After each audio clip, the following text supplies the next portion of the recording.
Don't you dare say that I wanted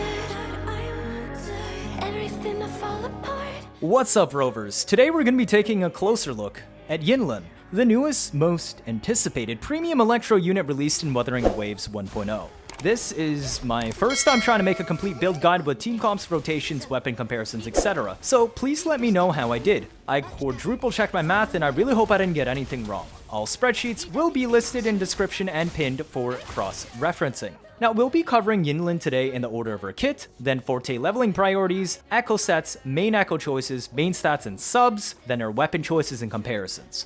We will then be looking at a broader picture of endgame stat goals, her sequences and their usefulness to her and team, then her respective team options, how to play set teams, and a final summary. Let's talk about Yinlin's kit first. She's very heavily designed to be a sub-DPS, but this is not a traditional cast skill ult, poke once or twice and swap off sense. She much more wants to play a dual carry role. She does not have low damage, in fact, quite high. She does not bring much big buffs to herself, rather is consistent in damage application. This means she can be placed in almost any team you want if you so desire. Of course, she does have preferred teammates that we will discuss later. Okay, so what does she actually do?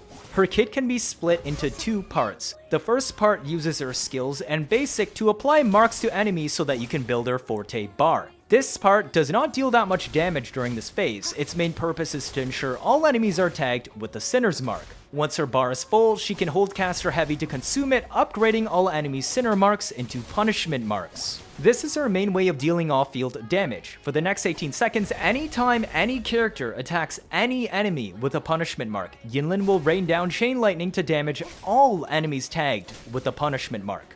That's the main gist of her kit. Of course, a little more bells and whistles here and there. Now that we know how she flows, let's take a bit of a deeper dive.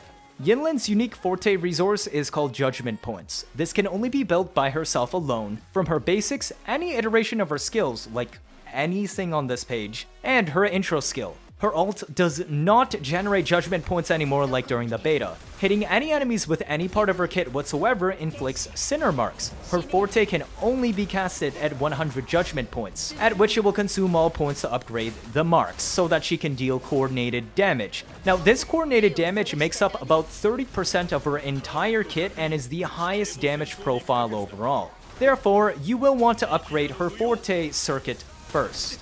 Her Resonance Liberation is basically just a big hit, but it's by far the biggest single hit on her kit, with a massive AoE, and also serves to reliably tag all enemies nearby with Sinner marks if they weren't already. This is your second priority to level on her kit.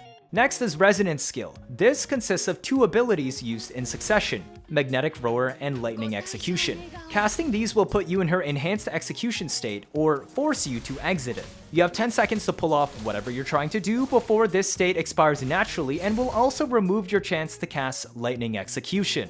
During this 10 seconds window, her basic attacks will trigger up to 4 small coordinated attacks, whose sole purpose is to generate extra judgment points and concerto while providing a small AoE to tag enemies and apply Sinner marks. The actual coordinated attack, Electromagnetic Blast, has rather garbage multipliers and really only serves for the utility I mentioned earlier. Now, Lightning Execution is the big hit on her skill to exit execution mode with a massive AoE. This part of her rotation is where almost all of her judgment point generation comes from, and this part only takes about 5 seconds to perform. Do be aware that her judgment point generation was nerfed compared to the meta, and she will not feel the same. However, you only need very small tweaks to her beta rotations to achieve 100 judgment reliably. I would suggest referring to the rotations timestamp later or the attached spreadsheets for more details. Her inherent skills unfortunately are a little bit awkward. While Pain Immersion increases your crit rate by 15% after casting Magnetic Roar, her first skill, for 5 seconds, there isn't that much you can do with it. You cannot move any of her big hits inside of this buff window. This consists of her ult and Forte circuit 100 point cast, Chameleon Cypher. Casting her ult after Magnetic Roar prevents you from generating enough liberation energy to ult again on the next rotation, whereas Chameleon Cypher's cast time is extremely long and normally swap cancelled. It can cause you to miss your second skill window when not played perfectly. Therefore, Pain Immersion does not actually see significant benefit on her rotations. Her second inherent skill, Deadly Focus, grants 10% increased damage on her second skill used to exit her enhanced mode. There's also plus 10% attack, but these have a relatively small effect since they only last 4 seconds. Because we need to open with her ult, then the only big hit left that can benefit from this attack buff is her Chameleon Cypher 100 Judgment Point move. Outro is quite simple. If her Calcharo bar is full, swapping out will grant the very next character 20% electric deepen and 25% ult damage deepen for 14 seconds. These are final damage multipliers. Do keep in mind, quick swap back swapping Yinlin setups no longer preserve her outro buff like in the beta. You have to commit who you swap to. Finally, Yinlin's minor nodes are crit rate and attack percent. She gains 8% crit and 12% attack respectively. A perfect complement to her kit, who really wants attack percent for reasons I'll explain later. The next big topic are her echo sets. You've probably seen I'm running Void Thunder on her. This is not the only set you can use, however there are a couple of important points to make. First, she does not actually require a Moonlit set to have enough attainable ER to ult every rotation. You pick Moonlit because you want more comfort, or because you have literally the worst substat RNG known to man. I've tested her with roughly 130 ER, which is a little higher than what she actually needs in my opinion, but is very achievable goal while staying on Void Thunder. Now why do I not recommend Moonlit? Yinlin has the highest off-field damage in the game, and even during her shorter rotation on-field, she actually has very high damage then too, so long as you don't overstay your visit. As a result, dropping Void Thunder makes her lose 52% electric damage, which is a massive DPS loss to her kit. In exchange, Moonlit would only grant your very next unit 22.5% attack, of which there are much more ways to source attack percent than electric percent as well. Additionally, the main rotation for Yinlin I recommend takes only about 6.5 to 7 seconds, so she does actually contribute quite a lot of damage to your team in that window. The alternative set is Lingering Tunes. Now I will admit I have not run the math on this one, but hear me out. It has been proven by multiple other theory crafters that Calcharo gains only slightly less or basically equal damage performance on Lingering Tunes versus Void Thunder. He inherently has no way to grant himself electric percent damage before Yinlin's release besides Void Thunder. Yinlin has no way to grant herself electric percent either outside of Void Thunder. Therefore, because both of them are put in a very similar stat situation, having only crit and attack on their kit, then Lingering Tunes will have a similar comparative effect on Yinlin, where it will only barely lag behind Void Thunder as a whole. Basically, if you have better substats on Lingering Tunes, it will outdamage your Void Thunder set. For Yinlin's main echo, I would recommend running Tempest Mephis. The alternative options you might consider are Thundering Mephis and Flautis. Here's why I didn't choose them. If you weren't aware, the shiny bug on Thundering Mephis is patched, and the first hit no longer gives the boss buff. You now have to go all 6 hits to get the Electro and Resonance Liberation buff. Yinlin already demands 6.5 to 7 seconds of field time. This would massively extend her rotation unnecessarily. Also, 1/3 of her damage comes from her Forte circuit, which is actually not considered basic skill, ult, or even heavy damage. In other words, she doesn't really care that much for Thundering's ult damage buff. While Calcharo exceeds 50% of his damage profile as Liberation, Yinlin only sits at about 20. Flautis may be considered for Concerto energy, however, Yinlin is able to consistently produce 100 Concerto energy herself within a span of 6.5 to 7 seconds, without any assistance from her teammates or movements from the enemy. This will be demonstrated in rotations later. Flautis thus becomes a comfort choice rather than a solution to a non-existent problem. For Mainstats and Substats, these are my recommendations. She does not need an ER Mainstat. About 130% ER from my testing was enough to comfortably ult every team rotation. Clean play can probably let her work with a bit less, around 125.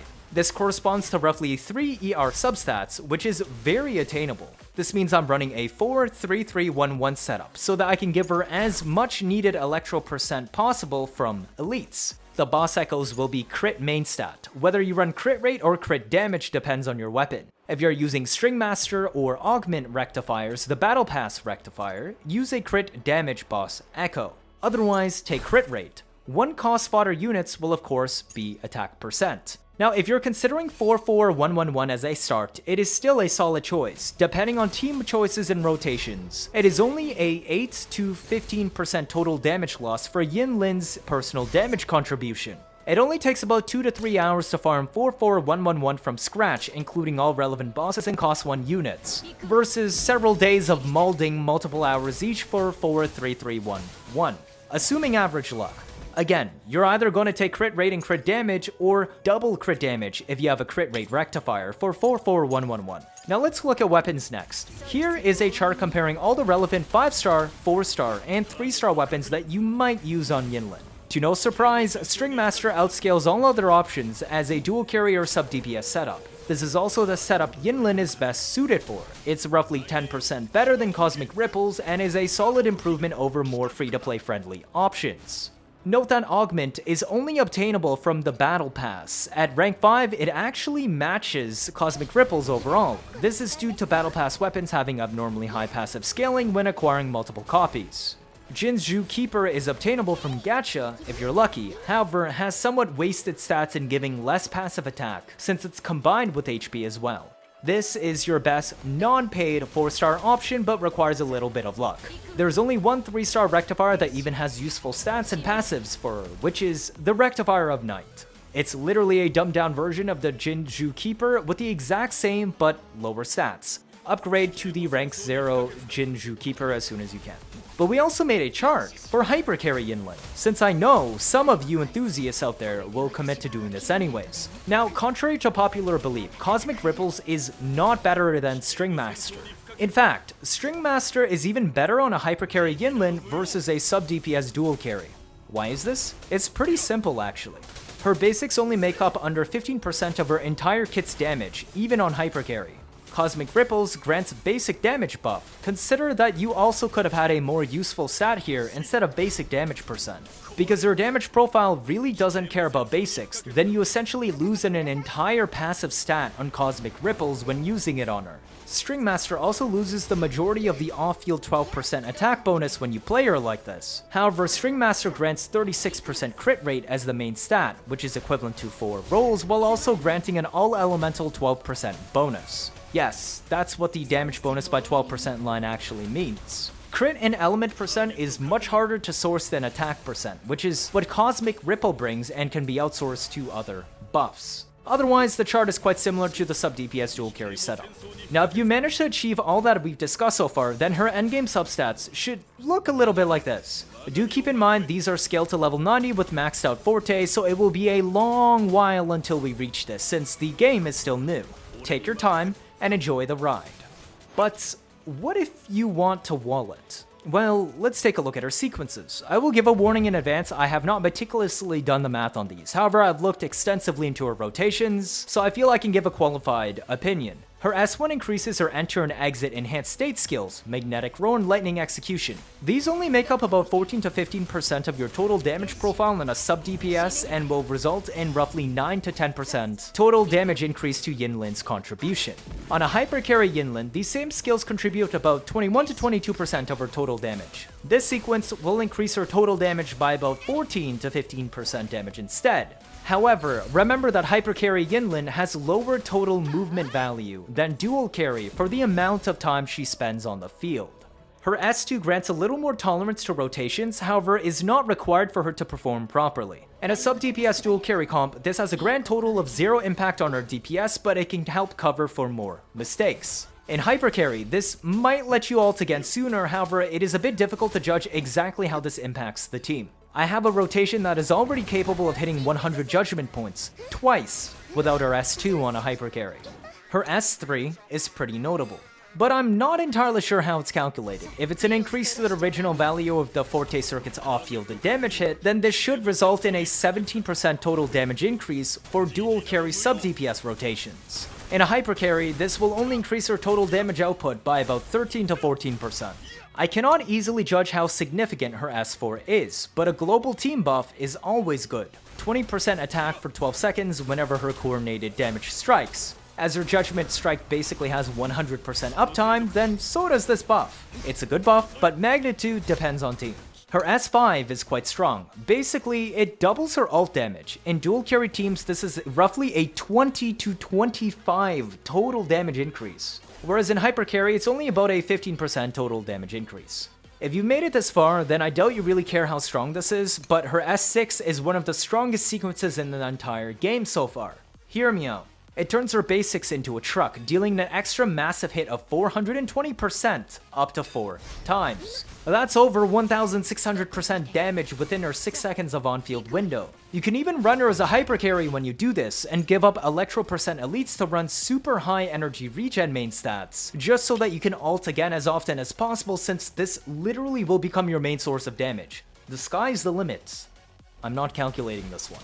Team options are pretty simple. I'm sure you've heard about this already. Her main contenders are Calcharo and Yuanwu, who is also luckily on the banner. They have two very different team playstyles. Calcharo's setups play her closer to SubDPS due to field time requirements. You basically have to play her as perfect as possible, since her 6.5 to 7 seconds on field really eats into Calcharo's time. It extends the full team rotation to over 20 seconds, meaning he cannot ult off cooldown anymore every 16 to 18 seconds. Do note that the quick swap Calcharo Yinlin tech is dead, because Yinlin's outro, along with many others, have been updated to cancel on swap, not on a unit disappearing from field. Furthermore, her outro was changed to amplified or deepen, which is a separate final multiplier than elemental percent or alt basic skill heavy percent. So you really don't want to use the old Calcharo Yinlin quick swap playstyle anymore. You basically throw her in, run her rotation, and swap off so that Calcharo can DPS, all the while she does AoE damage every second while he's attacking. Alternatively, Yuanwu offers a much safer and stable team rotation. Yuanwu brings extra coordinated damage to the table, easing up on strict rotation demands to output proper damage. He also brings improved vibration strength damage. This basically means enemy shields break faster. This is very useful for Yinlin because she needs to commit to her full basic chain to build judgment points and concerto properly. Dodging or getting hit risks Yinlin failing to trigger all of her moves before timers run out, preventing her from reaching 100 judgment points within a reasonable time frame. This massively slows down her rotations, of which Yuanwu helps a lot by providing easy parries, hyper armor for himself so he can brute force chip damage while taking out shields, and absolutely monstrous shield damage as a whole. He also gets better scaling with sequences and can also provide shields to your team for more comfort. TLDR, Calcharo Yinlin for sweaty rotation-heavy gameplay, and Yinlin Yuanwu for more casual, comfy gameplay. Yuanwu comp falls behind in damage, but it is still extremely strong because Yinlin herself already brings the current strongest off-field damage available in the game, as well as strong on-field presence during her shorter rotation. Other good contenders can also fit the third slot. I don't really need to go in depth with these as they're quite universal. Yinlin can benefit from a well-built Mortefi's coordinated liberation damage, however his outro would be wasted since she barely does heavy damage. Jianshin can work too, albeit slightly redundant on grouping due to Yinlin's massive AoE. On the other hand, the ult buff does help a bit since liberation is 20% of Yinlin's damage. The only thing higher is her off-field damage, which is basically affected by nothing except electro percent. Verena is still a solid all-purpose support, which can buff your whole team. Personally, if I'm running Calcharo Yinlin, that is the team that I'll put Verena on. For Yinlin, Yuanwu, or any other derivatives, you have a lot more choices, and I don't think Verena is necessary. Finally, we've made it to the team rotations. I'm mainly just going to showcase the part that she does, since it's actually not that complicated and does not require you to change rotations on anybody else on the team. First up is a dual carry or sub DPS setup. Note that whether dual carry or sub DPS role, her rotation remains the same. It's just a relative difference to the other DPS's required field time. Yinlin only needs about 6.5 to 7 seconds, Calcharo wants at least 11. Yuanwu can do with less than 11. Okay, so for dual carries, first you swap into Yinlin trigger intro. We will then cast Tempest for the electro buff, which should be reasonably quick. Immediately ult. Do not cast your skill. You need to ult first so that you can funnel the liberation energy from Magnetic Roar back to yourself. Otherwise, you will need much more than 130 ER. Then cast Magnetic Roar, spam 4 basics, and then cast Lightning Execution skill to buff yourself before casting Chameleon Cypher at 100 judgment points. Your concerto bar should be full, swap cancel the animation to your next unit. That's it. Intro. Echo. Alt. Skill. Basic times 4. You skill again. Heavy and swap. Okay, so about that cursed hypercarry. You ready? Intro. Echo with Mephis, you skill this time, we don't ult yet. You basic 4 times to stack your Judgment and Concerto. This time, we Chameleon Cypher before exiting skill with Lightning Execution. Otherwise, you will waste the 10 from Lightning Execution. You ult. Then spam 5 basics in a row, yes 5, until Magnetic Roar is off cooldown again. Roar. You basic casting Lightning Execution. You should be at 100 Judgment points. Again, Chameleon Cypher heavy and swap cancel off to trigger your outro. That's it. Now, this one, if you want to play, will take some practice and flexibility on changing the rotations to live play. But that's the optimal Hypercarry Yinlin rotation. Thank you so much for watching through this entire video. It's been an absolute blast trying to put my first build guide together. I hope the information has been useful to help you decide on whether to pull, or how to build, or play Yinlin.